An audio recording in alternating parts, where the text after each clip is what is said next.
Namaskar friends. So this is going to be my first video in YouTube. So I'll request to bear with me and I will try to make it a good one. So today I will discuss this important topic of tariff. Obviously, you know that it is making headlines all over the world and in India, primarily after United States imposed a hefty tariff of 50% on Indian products. So let us briefly analyze what is tariff. What is the basics of tariff?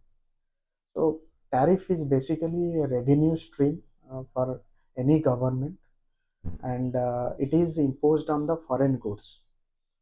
So when we import something from the foreign country, government um, determines what tariff depending on the domestic production, depending on the purchase power parity, depending on the relations with foreign countries which we trying to procure. So if a enemy country is there, we can put maximum tariffs, and if a friendly neighbor is there, then a friendly country is there, we can manage that according to our relations, according to our market viability and everything. So having said that, it is a tax and it is a revenue stream, uh, and why the Trump administration is discriminating India against other South Asian peers. So here, Trump is actually conflicting the tariffs and sanctions. How it is conflicting is, see, 50% tariff is not which India imposes on US goods. It is around 15 or 20% of duty depending on the product. Like if it is a seen good or harmful like cigarettes and other things, that would be like 28% and more than that. So, so it depends on the products and the viability and consumer interest and everything. So Trump is trying to dictate India's foreign policy through this weaponizing the tax tool. So this is a very pathetic, I would say, because Trump is showing all the traits of a hubris and very kind of very selfish, discriminatory manner to a friendly nation. As you know, friends, um, United States is our strategic partner. We have many agreements with the United States, like LEMOA, BECA, COMCASA. These are very important in terms of strategic in the sense like intelligence sharing, then interoperability, then fueling at the time of war.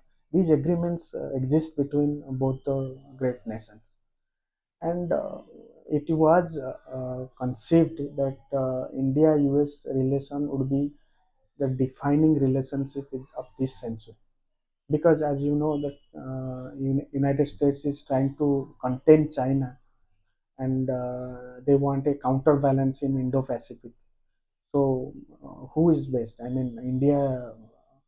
There is no one better than India because we have a huge working population, we have demographic dividend, and we have skilled manpower, and which has and Indians are doing better in STEM subject like science, technology, and these matters. Indians are better than their peers.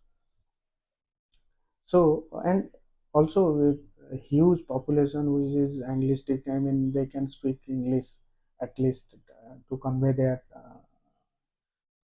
so better communicating species, I would say. So, so these matters actually converse because United States wants manpower, United States wants influence, and India can easily afford these things. But the hubris and the selfish and discriminatory way of imposing tax will not go down here. They will not, the Delhi will not receive it positively, because from the beginning, since independence, India has drawn a line which is based on two pillars like strategic autonomy and non-alignment. That so why this is matter, because we have a history of colonialism. We never we have long suppressed this, and when we got independence, our forefathers or our um, the fathers of our constitution, they thought that we are an independent nation and we should not be influenced by a third power. And during the Cold War also, we have not joined any bloc, either Russia or United States.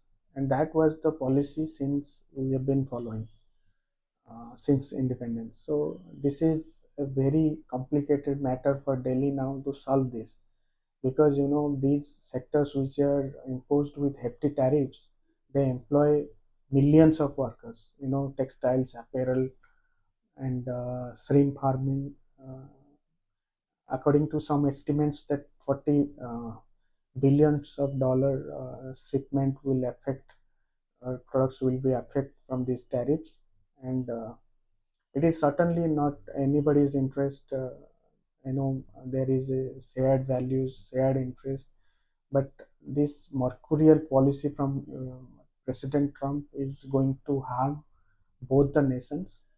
And I believe India must stand its ground and should pursue its policy of non-alignment and independent foreign policy. Uh, so we are 1.4 billion people.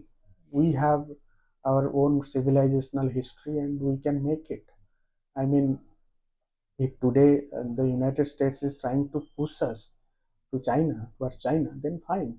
I mean, our security is intact. I mean, see, the Operation Sindoor saw the strength of India.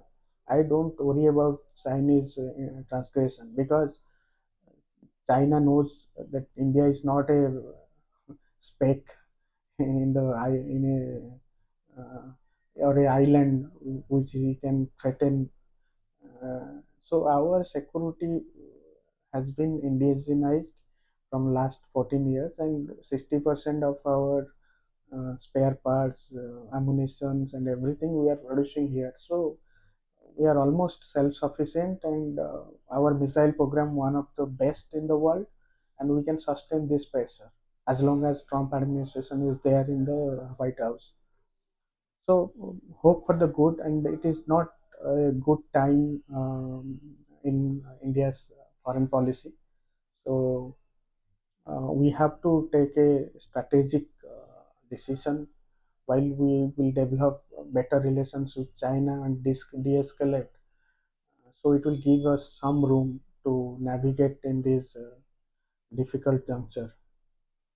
So my view is to remain firm, remain resolute, and does not give a inch to a bully.